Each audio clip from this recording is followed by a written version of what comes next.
সেটা হলো এক হলো ম্যান্ডেটের প্রশ্ন তোলা হচ্ছে যে সংস্কারের ম্যান্ডেট এই গভর্নমেন্টের আছে কিনা।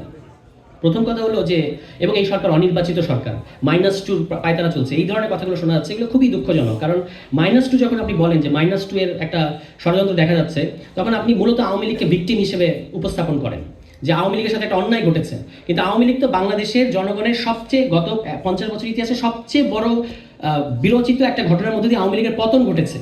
ফলে আপনি নিজেকে কেন আওয়ামী লীগের অবস্থায় দাঁড় করাচ্ছেন যে একটা দলকে মাইনাস করা হয়েছে না আরেকটা দলকে মাইনাস করার পায়তারা চলছে? এই কথাগুলো আমরা যারা অভ্যুত্থানের পক্ষে যে রাজনৈতিক দলগুলো তাদের কাছ থেকে এক্সপেক্ট করি না। দ্বিতীয় কথা হচ্ছে যে এই যে পপুলার সভরেনিটি কিংবা গণসার্বভৌমত্ব, যার মধ্য দিয়ে এই সরকার অনেক নাজুক, এই সরকারের অনেক সমস্যা আছে, অনেক অভিযোগ আমাদেরও আছে, কিন্তু যতটুকু আমরা এই সমাজে বোঝাপড়ার মধ্য দিয়ে এই সরকার কায়েম করতে পেরেছি, কারণ এই সরকারকে আমরা টিকিয়েও রাখতে হবে। এই সরকার অভ্যুত্থানের ম্যান্ডেট নিয়ে এসেছে, এটা আমাদেরকে, ফলে এই সরকারকে অনির্বাচিত বলা উচিত হবে না। এই সরকার জনগণের মনোনয়ন প্রাপ্ত এবং 90% জনগণ এখনো এত কিছুর পরে, আপনি যদি এখনো মানুষের কাছে একটা গণভোট নেন, আমার ধারণা 70% মানুষ বলবে যে এই সরকারের টাস্ক যেগুলো তার হওয়া উচিত সেগুলো সম্পন্ন করা উচিত। এবং এই সংস্কার হচ্ছে এই সরকারের একটা প্রধান এজেন্ডা। সে যদি সংস্কার না করে যায় তাহলে কি, আপনি ধরেন আমাদের দেশে তত্ত্বাবধায়ক সরকারের যে আইডিয়া আছে, এটা হচ্ছে 3 মাসের মধ্যে আপনাকে একটা নির্বাচন দিয়ে চলে যেতে হবে। এই সরকার ইতিমধ্যেই 3 মাস পার করেছে। তাহলে আপনি আপনার ক্ষমতায় থাকা, ধরা যাক 1 বছর থাকবেন, আপনি কিভাবে আপনি যৌক্তিক করবেন নিজের 1 বছর থাকাটা যদি আপনি সংস্কার না করেন? তখন তো পরবর্তী পার্লামেন্টে এসে আপনাকে অবৈধ ঘোষণা করতে পারবে। শেষ কথাটা হচ্ছে ম্যান্ডেট নিয়ে আমি বলবো, এখানে আমরা গণপরিষদের কথা বলেছি, আমরা সংবিধানের কথা বলেছি। আমরা প্রশ্ন করতে চাই পাল্টা, যে যারা মনে করেন যে নির্বাচিত সংসদে গিয়ে নির্বাচিত সংসদ ছাড়া সংস্কারের ম্যান্ডেট দেওয়া যাবে না, তাদেরকে আমরা প্রশ্ন করতে চাই যে নির্বাচিত সংসদের বৈধতার ভিত্তি কি? পরবর্তী যে নির্বাচিত সংসদটা হবে তার বৈধতার ভিত্তি কি? তার ম্যান্ডেট কোথায়? তার কাছে কিন্তু সংবিধান প্রণয়ন কিংবা সংস্কারের ম্যান্ডেট নাই। সংবিধান প্রণয়ন কিংবা সংস্কার করতে হলে এই গণপরিষদ নির্বাচনের মধ্যে আমাকে যেতে হবে।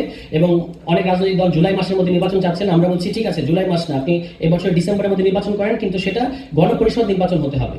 যে গণপরিষদ নির্বাচনের মধ্য দিয়ে আমরা নতুন একটা সংবিধান কিংবা সংবিধান সংস্কার করব। এবং আমাদের দিক থেকে আমরা বলেছি যে এই গণপরিষদই সংবিধান প্রণয়নের শেষে একটা আইনসভায় রূপ নেবে তথা সংসদের রূপ নেবে। ফলে এখানে একটা নির্বাচনের, যদি 2টা নির্বাচন, গণপরিষদ নির্বাচন এবং তারপরে একটা সংসদ নির্বাচনের রোড ম্যাপে আমরা সবাই একমত হতে পারি, আমাদের কোনো আপত্তি নেই। কিন্তু অন্তত একটা নির্বাচন, যে নির্বাচনের মধ্য দিয়ে গঠিত সরকার 2টো ভূমিকা পালন করবে। প্রথমত গণপরিষদ, তারা সেখানে এই যে সংবিধান সংস্কার প্রস্তাব যেটা পাওয়া যাচ্ছে, সেই প্রস্তাবগুলোর ভিত্তিতে তর্ক ভিত্তিতে একটা জায়গায় গিয়ে তারা সংবিধান সংস্কার করবে বা প্রণয়ন করবে।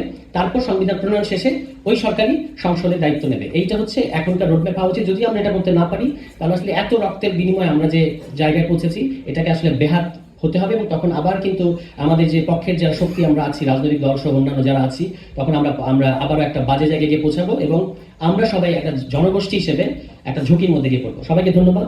এখন আমরা বাকি যে আলোচক আছে তাদের কথা শুনবো। Thank you.